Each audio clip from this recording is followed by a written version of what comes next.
So ask yourself the question, people who know you, would they know you as someone who trusts God, who obeys God, someone who attempts to walk in His will?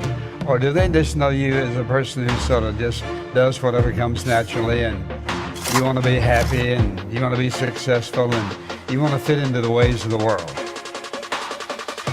God did not allow you to be born just to do any old thing you wanted to do. That wasn't His plan.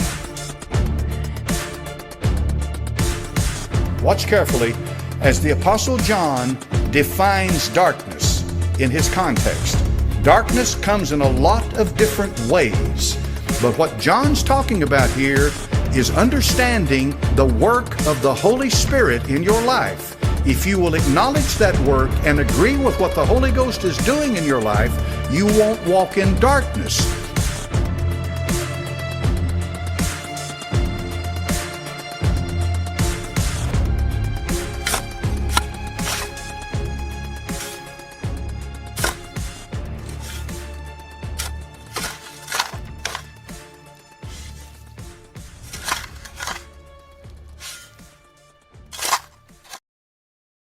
Genesis chapter 42 ended with Jacob refusing to allow any of his family to return to Egypt, particularly his son Benjamin. As far as Jacob knew, Benjamin was the only son he had left from Rachel, as he assumed Joseph was dead. Simeon was being held in Egypt by the Egyptian governor Joseph, or his Egyptian name, Zaphnath-Paneah. As sad as it may sound, Jacob was willing to sacrifice Simeon rather than risk losing Benjamin, which is not a position any person should ever be in. As learned in chapter 42, Jacob held his other sons responsible for that happened to Joseph and Simeon, and even for the potential loss of Benjamin. As time passes, the food runs out, so Jacob sends his sons back to buy more food. But the sons are unable to do so without Benjamin. At least, the sons cannot return and expect good results without Benjamin. Judah reminds Jacob of this fact, and we see here Judah starting to become a brave and honorable man, even getting collateral to Jacob. It does not take much reasoning to understand that without Benjamin, the mission will be impossible. And as we have learned in previous chapters about Jacob, he's stubborn. Even though he's favored and blessed, he's stubborn. And his stubborn ways keep him blaming the children for what has happened. He complains that they should not have told the governor there is another brother. It's a mystery to the brothers, to Jacob's sons, why the governor cares so much for their brother, but they know they cannot return without him. Obviously, the brothers did not think much about the questions, as they were in a very tough position. They were facing starvation, the entire world was. And they were at the mercy of the Egyptian official, so they were going to answer whatever they could. They had no reason to lie to Joseph about their family. Judah asks Jacob to trust him with this brother, the boy, or the lad as he labels him in other translations, in order that all of them might survive this famine. Judah was leading the charge to kill Joseph, but now he's taking charge to do what was right.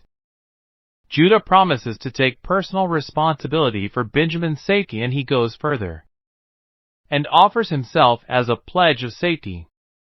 This is not some half-hearted pledge, but a real commitment. Obviously, there has been time wasted because Jacob's refusal to allow his sons to go back to Egypt, so Judah's statement, "For except we had lingered, surely now we had returned the second time," is correct. If only they had left already, they would have been there. Jacob starts to realize that Benjamin must go with his brothers, and he wants to send gifts for the governor. "Take of the best fruits in the land in your vessels, and carry down the man a present, a little balm, and a little honey, spices, and myrrh, nuts, and almonds, and take double money in your hand, and the money that was brought again in the mouth of your sacks. carry it again in your hand, peradventure it was an oversight. Take also your brother. And arise, go again unto the man. Jacob's instructions of taking double the money was to cover both the cost of the new grain and the money mysteriously returned to their sacks after buying grain on the previous trip. And the other items was a similar tactic used with Esau and their reunion, as Jacob was unsure how Esau felt. Jacob now sends the children off, but not before giving them over to God Almighty, by praying that God will give them mercy before the Egyptian governor, and that the man will send both Simeon and Benjamin back home with their other brothers. Jacob seems to accept whatever happens as God's will. It could be read in different ways, but knowing Jacob's character and the things he's done from the past, I believe he's saying that what happens, happens. And it's God's will. The brothers set out with the gifts, money, and Benjamin to head for Egypt. They stand before Joseph, and Joseph orders an animal to be killed in order for his brothers to eat. He knows they are hungry, and the trip was hard on them. After all, the world is in a famine. When he sees his brothers, he realizes they have done as he instructed them. And more importantly, he sees not just the 9 brothers, but Benjamin was well. We do not know how much catching up with Simeon he's done, I assume quite a bit. But now, he has the opportunity to do so much more. All of the brothers are allowed into the home just as Joseph had ordered. But the brothers were afraid because they're thinking they were going to be punished based on what happened with the money. They do their best to clear up the matter before they are attacked and forced into slavery, but this would have been irony as Joseph was sold into slavery. And now, they are fearful of being made slaves. In part, they explain, and other money have we brought down in our hands to buy food. We cannot tell who put our money in our sacks. They insist that they do not know who put the money back in their packs. The brothers are very surprised to the response of Joseph. Peace be to you, fear not, your God and the God of your father hath given you treasure in your sacks. I had your money. He brings out Simeon. They get up the gifts and await the meal that they are to eat at noon. They give him the gifts and bow before him. Joseph asks them simple questions that probably did not make the brothers think. After all, some of these questions are referred to as interest, or even small talk. Is your father well, the old man of whom he spoke? Is he yet alive? The brothers not knowing Joseph, he was asking how was his dad. Joseph had been away for nearly 30 years at this point, so the question meant a lot to him. When he learns about Jacob being well, he turns to Benjamin and inquires about him. All of this becomes too much for Joseph, so he has to excuse himself into another room where weeps, he cries, because it's been over 2 decades since he saw Benjamin. Benjamin was the only brother not involved in the selling of Joseph into slavery. It was a custom during this period of time that Egyptians not eat with Hebrews. And while Joseph was a Hebrew, he had also been acclimated into Egyptian society. And he was also hiding his identity from his brothers, so he kept with the custom and did not eat with his brothers. This may also have something to do with Joseph's status as a governor. But the verse reads the Egyptians did not eat with the Hebrews. We are told that the brothers were seated according to their birth order. And they were amazed by this, which, understandably so, as the steward had no way of knowing this fact.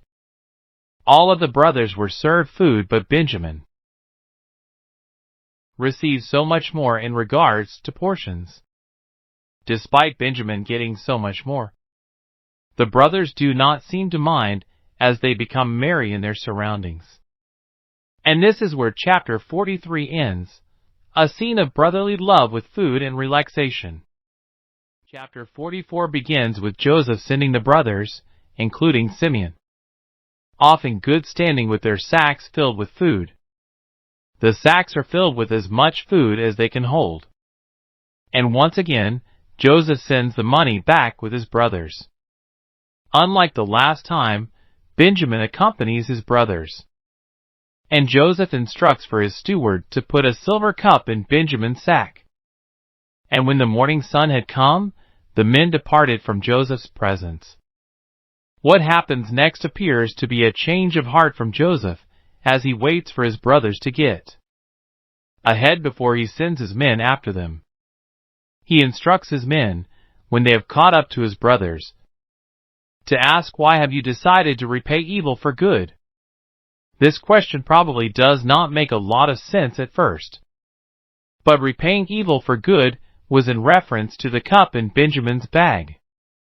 The steward asks, "Is not this it in which my Lord drinketh, and whereby indeed he divineth? Ye have done evil in so doing."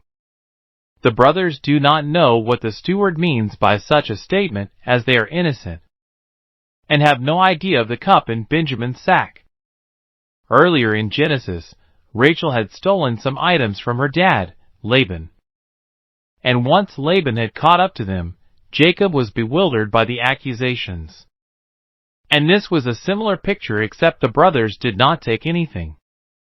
The brothers are correct that they returned the money they found, and ask how could they steal any silver or gold. Good point, as they were in the presence of Joseph and his men the entire time. The brothers are very confident in their innocence, and that none of them had taken anything. That a bold statement is made, "With whomsoever of thy servants it be found, both let him die, and we also will be my Lord's bondmen." Not only are they offering their services of labor if one has stolen, but the one that has stolen will be killed. However, the steward changes the stipulations. He will take the guilty party as his slave, and the rest will go free. Each brother lowers their sacks to reveal what each bag holds. The steward searches from the oldest to the youngest, and the cup was in Benjamin's sack. It does appear, with the way things have turned out, Joseph has performed another task on his brothers. The brothers grieve their loss of Benjamin, their perceived loss of Benjamin, by tearing their clothes, but they do not leave their brother behind. They do not leave Benjamin, and return to Canaan, so they have grown in more than 20 years since they sold Joseph into slavery, but this probably hurt Judah most due to the promises he had made Jacob. He took personal responsibility for Benjamin. All 11 of the brothers return to Egypt, to the house of the governor. And when they go into the house, they fall to the ground. This is a sign of respect and humility, but they are also desperate, and looking for mercy from the governor. Joseph responds with a question, "What deed is this that ye have done? Know ye not that such a man as I can certainly divine?" Joseph is still playing the part of an Egyptian official. Judah speaks up, and over the last few chapters, he has grown into a real leader. He asks the simple, yet complex question, "What shall we say unto my Lord? What shall we speak? Or how shall we clear ourselves?" Rather than attempt to argue, he throws himself on Joseph's mercy. Perhaps the brothers are still thinking they are being punished for what they did to Joseph so many years ago, and this may be the guilt spoken of. Joseph responds, "God forbid that I should do so. But the man in whose hand the cup is found, he shall be my servant. And as for you, get you up in peace unto your father." Judah does not accept this, and is staying by Benjamin's side. Further, Judah responds, "O my Lord, let thy servant, I pray thee, speak a word in my Lord's ears. And let not thine anger burn against thy servant, for thou art even as Pharaoh." Judah may be softening Joseph up with descriptions like servant, my Lord, and Pharaoh, but more importantly, Judah is trying to get his brother freed. He has made a vow to Jacob to bring Benjamin home, and asks Joseph if he has a family, a dad or brother. Joseph does not want to give away his plan. But Judah really plays on his emotions, explaining that their dad is old, and that Benjamin is the only child left from his mom because the other child is dead. Judah is not lying, and as far as he knows, Joseph is dead. But Judah is not trying to mislead or lie to Joseph. For the moment, it appears to have worked as Joseph commands for Benjamin to come forward so he can lay eyes on him. Judah adds that Jacob will die if they do not return with Benjamin. Judah continues telling the story to Joseph just how it happened with Jacob when they returned home to Canaan, and when a story is repeated in Scripture, it's typically of significance. Benjamin has become the preferred son, since Joseph is seemingly no more. Jacob does tell his 9 sons, "And if ye take this also from me, and mischief befall him, ye shall bring down my gray hairs with sorrow to the grave." Meaning if something happens to Benjamin, after it has happened to Joseph. And with Simeon in prison, he will die. While all of this is a play to tug at Joseph's heart, it's true. Judah took responsibility for Benjamin. "If I bring him not unto thee, then I shall bear the blame to my father forever." He may have been a confused, envious, and jealous man many years ago, but he's truly become a leader. He pleads with Joseph to allow Benjamin to return with him. "I pray thee, let thy servant abide instead of the lad a bondman to my lord, and let the lad go up with his brethren." Judah does not want to think about or see what will happen to Jacob if he returns without Benjamin. The plea he makes to Joseph is not selfish, it's in fact selfless. And he's trying to save the lives of both Benjamin and Jacob. This is where Genesis chapter 44 ends. If this was a television show, it would be a cliffhanger, as we have to wait until next time to find out what happens. This would be an episode that would be talked greatly for weeks to come if it was a television show, but this actually happened, so join us next time to find out what happens to Jacob, Judah, Benjamin, Joseph, and all the rest. There have been so many historical events covered throughout the first 44 chapters of Genesis. There is no telling what the next studies will reveal, so join us next time for our Bible study here on Diggin' Deeper, as we simply dig deeper into the Word of God. If you liked what you just watched, like and share our content. It really helps us grow. And think about subscribing to our channel, which will help you keep up to date with all of our content. Once again, I am your host, Billy Ray Parrish. And until next time, thank you for joining us. Stay safe and God bless.